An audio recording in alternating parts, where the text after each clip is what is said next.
आज की क्लास में हम स्टार्ट करेंगे potential energy of a dipole in a uniform electric field. यहाँ पर भी हमने जो इलेक्ट्रिक फील्ड लिया वो कैसी है, यूनिफॉर्म है। मींस उसकी स्ट्रेंथ हर एक पॉइंट पर क्या रहेगी, एक जैसी स्ट्रेंथ रहेगी।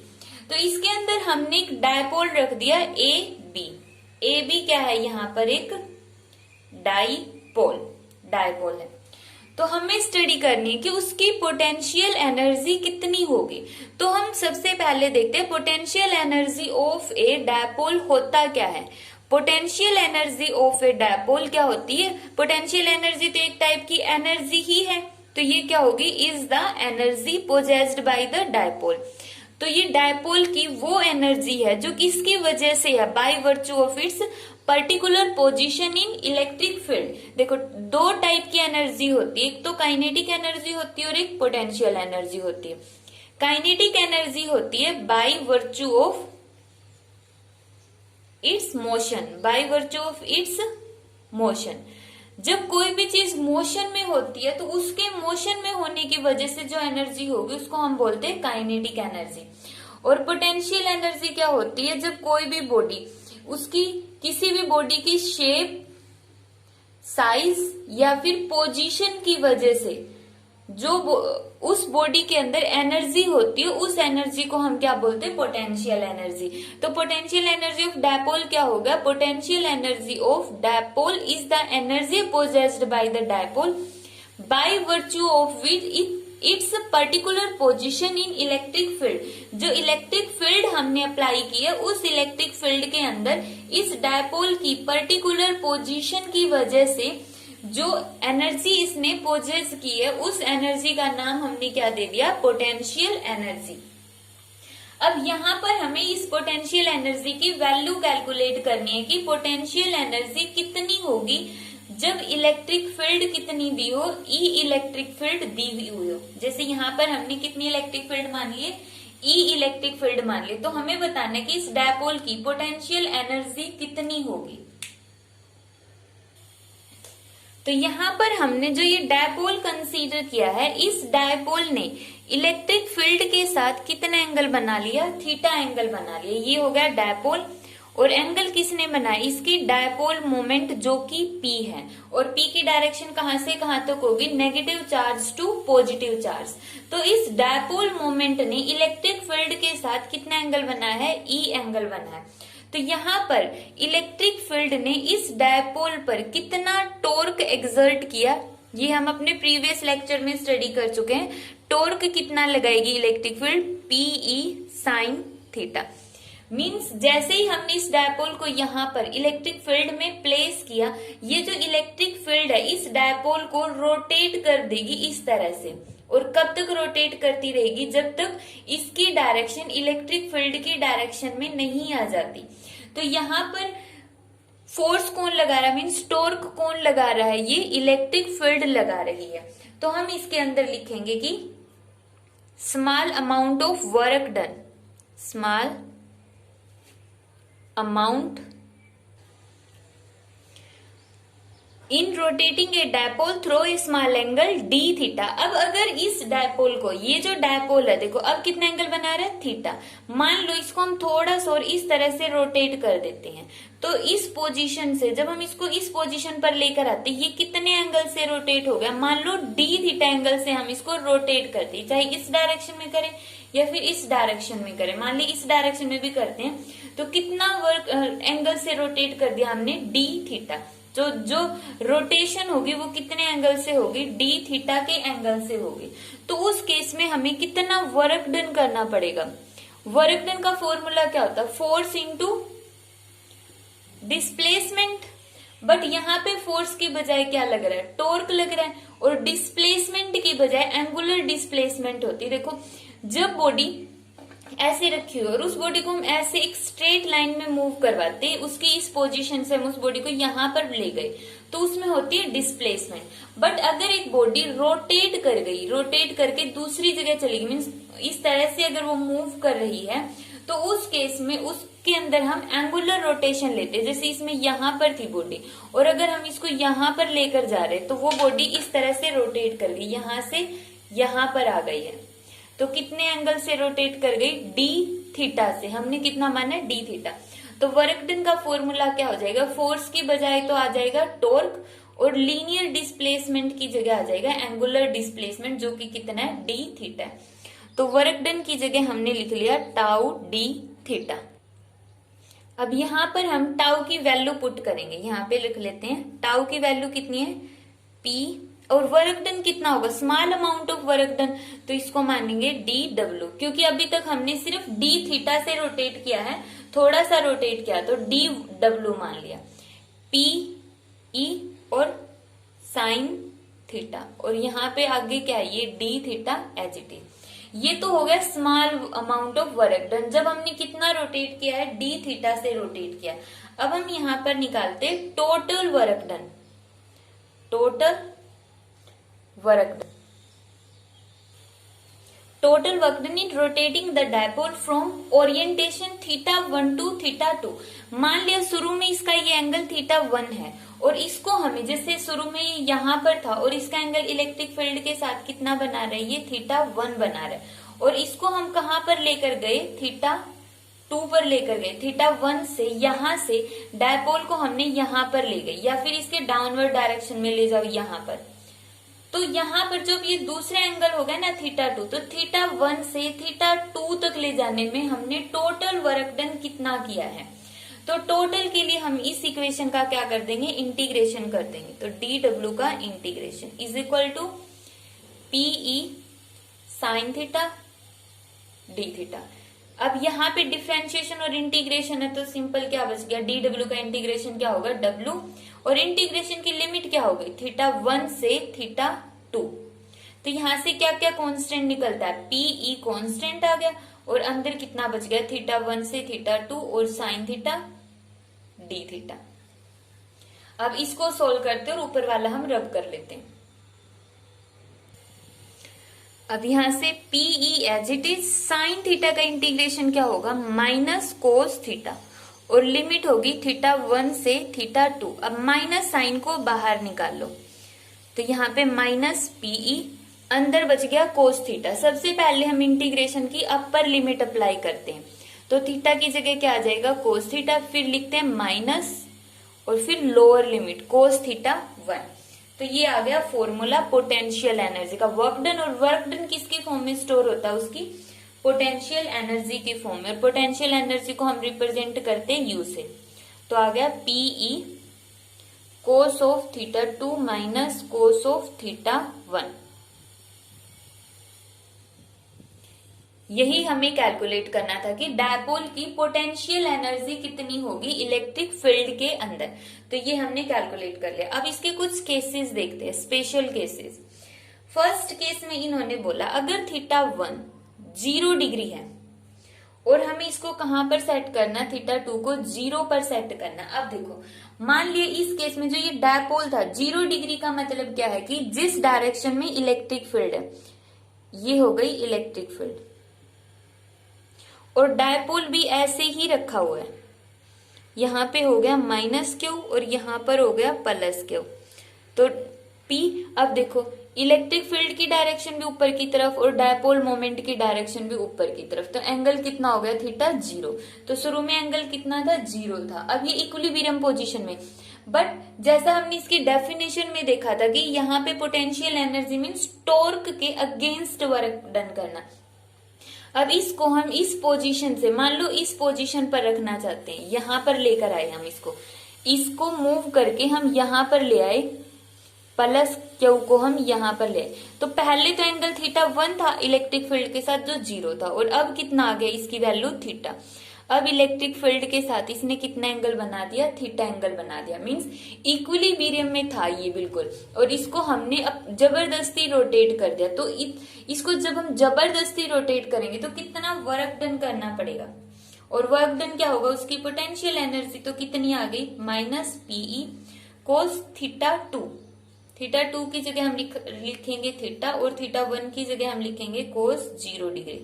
तो यहाँ पे आ गया माइनस पीई कोस थीटा, और कोस 0 की वैल्यू कितनी होती है, 1 होती है।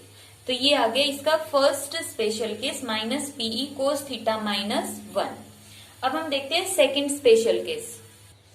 सेकंड स्पेशल केस में θ1 दे दिया इन्होंने 90 डिग्री और θ2 की वैल्यू दे दी थीटा। मीन्स शुरू में जो डायपोल है वो इलेक्ट्रिक फील्ड ऊपर की तरफ जा रही है और डायपोल ऐसे रखा हुआ है, ऐसे रखा है मतलब कितना एंगल बना रहा है वो इलेक्ट्रिक फील्ड के साथ 90 डिग्री का एंगल बना रहा है। तो शुरू में वो 90 डिग्री पर था और फिर उसको लेकर जाना है थीटा पर। थीटा की वैल्यू कितनी भी हो सकती है, यहाँ पे भी हो सकती है और यहाँ पर भी हो सकती है। तो कितना वर्क डन करना पड़ेगा, माइनस पीई कोस ऑफ θ2 की जगह थीटा, कोस θ1 की जगह 90 डिग्री। कोस 90 डिग्री कितना होता है 0, तो यहाँ पे कितना वर्क डन हो गया minus PE cos of theta. तो ये आ गया उस केस में कितना वर्क डन करना पड़ा। और इसको हम कैसे भी लिख सकते हैं माइनस पी डॉट ई। दूसरा फॉर्मूला आ गया ये, कोस थीटा को हमने डॉट में इंक्लूड कर लिया। अब यहां से यहां पे वेक्टर मत लगा देना, क्योंकि ये क्वांटिटी जो है वर्क डन क्या होती है, यहाँ पे ये स्केलर क्वांटिटी होती है। वर्क डन भी एक स्केलर क्वांटिटी है और पोटेंशियल एनर्जी भी कैसी क्वांटिटी है, एक स्केलर क्वांटिटी है। क्यों? क्योंकि दो वेक्टर क्वांटिटी की प्रोडक्ट हमेशा ही क्या होगी, एक स्केलर क्वांटिटी रहेगी। तो ये आ गया स्केलर क्वांटिटी पोटेंशियल एनर्जी। अब इसकी यूनिट क्या होगी, पोटेंशियल एनर्जी की यूनिट एनर्जी है तो यूनिट क्या होगी इसकी, जूल होगी। फिर इसके अंदर एक बहुत ही इंपॉर्टेंट पॉइंट है, वेरी वेरी इंपॉर्टेंट पॉइंट। वो क्या, जब भी हम अब इसके न्यूमेरिकल सोल्व करेंगे तो न्यूमेरिकल के अंदर अगर उन्होंने इनिशियल एंगल ना दिया हो, इनिशियल एंगल नहीं दिया, θ1 की कोई भी वैल्यू उन्होंने दी ही नहीं है, कुछ भी नहीं कहा है उन्होंने, मतलब इनिशियल एंगल का या इनिशियल इंक्लिनेशन का उन्होंने वर्ड ही यूज नहीं किया, तो उस टाइम पे θ1 को अपने पास से 90 डिग्री कंसीडर करेंगे। बट ऐसा कब कंसीडर करेंगे, जब उन्होंने इनिशियल एंगल के बारे में कोई भी इंफॉर्मेशन ना दी हो, क्योंकि उस केस में हमें θ1 की वैल्यू 90 डिग्री कंसीडर करनी पड़ेगी। क्यों? क्योंकि 90 डिग्री पर जो डायपोल होता है वो अनस्टेबल होता है। अगर इसको हम 0 डिग्री मान ले तो वो तो पहले से ही स्टेबल है, तो उसके केस में हमें वर्क डन करने की जरूरत नहीं है। तो शुरू में अगर कुछ भी एंगल नहीं दिया है इनिशियल, तो उस केस में थीटा को हम 90 डिग्री कंसीडर करेंगे। अब इसके ऊपर बेस्ड, इस कॉन्सेप्ट के ऊपर बेस्ड हम एक न्यूमेरिकल करते हैं। जैसे ये स्टेटमेंट दी हुई है, इसमें क्या लिखा हुआ है कि an electric dipole of length, dipole और डायपोल की लेंथ को हम रिप्रेजेंट करते हैं 2a से। कितनी दी हुई है, 2 सेंटीमीटर। सबसे पहले इसको मीटर में कन्वर्ट करो, 2 into 10⁻⁻2 metre. Placed with its axis making an angle of, कितना एंगल बना रही है 30 degree to a uniform electric field. और इलेक्ट्रिक फील्ड की वैल्यू कितनी है 10⁵ न्यूटन पर coulomb. If it experience a torque, torque की वैल्यू कितनी दे दी है 10√3 न्यूटन मीटर। तो हमें कैलकुलेट करना है मैग्नीट्यूड ऑफ चार्ज, चार्ज का मैग्नीट्यूड कितना होगा, और सेकंड में हमें क्या कैलकुलेट करना है, उसकी पोटेंशियल एनर्जी कैलकुलेट करनी है। तो सबसे पहले तो हम देखो चार्ज निकालना है। चार्ज के लिए हम क्या फॉर्मूला यूज करेंगे, हमें पता है टॉर्क का फॉर्मूला क्या होता है, पीई साइन थीटा। पी की जगह क्या रख सकते हैं, क्यू 2a ई साइन थीटा, क्योंकि पी डायपोल मोमेंट होती है, इलेक्ट्रिक डायपोल मोमेंट, और उसकी जगह हम क्या लिखते हैं क्यू 2a। अब टाउ की वैल्यू कितनी दी है 10√3। क्यू की वैल्यू हमें कैलकुलेट करनी है, तो इस सारे फैक्टर को डिवाइड में ले आएंगे। 2a की वैल्यू 2 इंटू 10⁻⁻2 यहाँ पे लिख लेते हैं, और e इस साइड आके टाउ के नीचे आके डिवाइड में हो गया कितनी 10⁵ साइन थीटा, थीटा की वैल्यू कितनी दी है 30 डिग्री, तो यहाँ पे लिखेंगे साइन 30 डिग्री। क्यों? इस तरह से यहाँ पर तो सिंपली सारी चीजें दी हुई है, टाउ भी दिया हुआ है, ई भी दिया हुआ है, साइन थीटा की वैल्यू भी दी हुई है, पी में से इन्होंने 2a डायपोल की लेंथ भी दी हुई है, निकालना क्या है क्यू। तो यहाँ से क्यू की वैल्यू आ जाएगी, सोल्व कर लेना, √3 इंटू 10⁻⁻2 कूलम। तो ये तो हो गया फर्स्ट सोल, √3 इंटू 10⁻⁻²⁰ कूलम। तो चार्ज की वैल्यू तो निकल गई। अब हमें निकालना है इसकी पोटेंशियल एनर्जी। अब पोटेंशियल एनर्जी का फॉर्मूला हमें पता है, कितना होगा, -PE cos of θ2 minus cos of θ1। अब यहां से P की वैल्यू, P क्या है यहाँ पे, डायपोल मोमेंट, तो पुट करो -Q2A। P electric dipole moment है जिसकी वैल्यू हमने पुट कर दी QA, और E की वैल्यू दी हुई है, चार्ज हमें मिल गया है, 2A की वैल्यू भी दी हुई है। अब रह गया cos θ2 और cos θ1। स्टेटमेंट को हम यहीं पे रख लेते हैं। अब देखो Q की वैल्यू, यहाँ पे ये इसकी पोटेंशियल एनर्जी जो हमें कैलकुलेट करनी है, U की वैल्यू। थीटा कौन सा लेंगे, अब इसके अंदर तो स्टेटमेंट में सिर्फ एक ही एंगल दिया गया है, और वो कितना दिया है, 30 डिग्री। तो इसका मतलब इनिशियल एंगल θ1 कितना होगा, 90 डिग्री, और θ2 की जगह रखोगे 30 डिग्री। तो इस तरह से जब इनिशियल एंगल ना दिया हो तो उसकी जगह हम क्या प्लेस करते हैं, 90 डिग्री प्लेस करते हैं। और जब हम इसको सोल्व करेंगे तो पोटेंशियल एनर्जी आ जाएगी -30 जूल। तो इस तरह से हम θ1 जिसमें ना दिया होगा तो इस टाइप का न्यूमेरिकल होगा, और उसको हम ऐसे सोल्व करेंगे। अब हम देखते हैं वो न्यूमेरिकल जिसमें θ1 और θ2 दोनों दिए होंगे। नेक्स्ट न्यूमेरिकल की स्टेटमेंट है ये दी हुई, इसमें दिया हुआ कि an electric dipole of moment, dipole moment means P की वैल्यू, डायपोल मोमेंट को हमने रिप्रेजेंट किया स्मॉल p से, कितनी वैल्यू दी हुई है, 5 into 10⁻⁻8 coulomb metre, is aligned in a uniform electric field. कितनी इलेक्ट्रिक फील्ड में उसको अलाइंड किया, 1.44 इंटू 10⁻⁴ न्यूटन पर कूलम के अंदर। Calculate the potential energy of a dipole. Potential energy of a dipole निकालनी है हमें। To hold the dipole at 60 degree, to hold the dipole at 60 degree with the direction of electric field. तो potential energy कब निकालनी, जब angle कितना होगा, 60 degree का। तो यहाँ पे θ1 की वैल्यू कहाँ दी हुई है, थीटा स्टेटमेंट को पढ़ो, क्या दिया हुआ, शुरू की लाइन है जो, an electric dipole of dipole moment, this is aligned, aligned word जो इन्होंने दिया है, अलाइंड इन इलेक्ट्रिक फील्ड। इसका मतलब जो डायपोल है वो इलेक्ट्रिक फील्ड की डायरेक्शन में अलाइंड है, जो डायरेक्शन इलेक्ट्रिक फील्ड की है वही डायपोल की डायरेक्शन है, तो इसको हम बोलते हैं अलाइंड इन इलेक्ट्रिक फील्ड। अब जब दोनों एक ही डायरेक्शन में अलाइंड है तो θ1 की वैल्यू कितनी हो जाएगी, यहाँ पर 0 डिग्री। बट प्रीवियस न्यूमेरिकल में ऐसा कुछ नहीं दिया था, तो यहाँ पे θ1 भी हो गया, θ2 भी हो गया। तो पोटेंशियल एनर्जी को हम सोल्व करेंगे, तो पोटेंशियल एनर्जी का फॉर्मूला होगा PE cos of θ2 minus cos of θ1। P की वैल्यू 5 इंटू 10⁻⁻8, E की value 1.44 into 10⁻⁴, cos θ2 means cos 60 degree और θ1 मीन्स cos 0 डिग्री।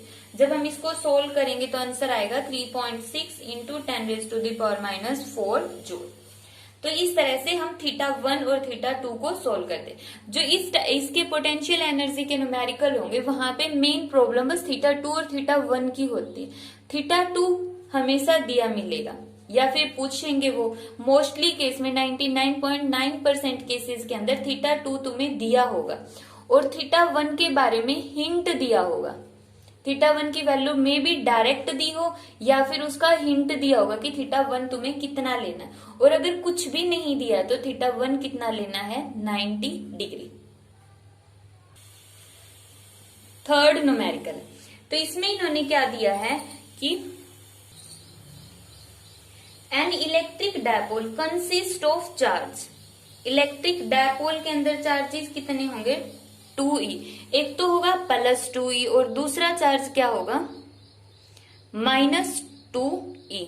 वही, क्योंकि हमें पता है डायपोल में चार्जेस होते हैं इक्विवेलेंट अपोजिट मैग्नीट्यूड के, सेपरेटेड बाय जो दो चार्जेस की सेपरेशन को हम रिप्रेजेंट करते हैं 2a से, और 2a की वैल्यू कितनी होगी 0.78 नैनोमीटर।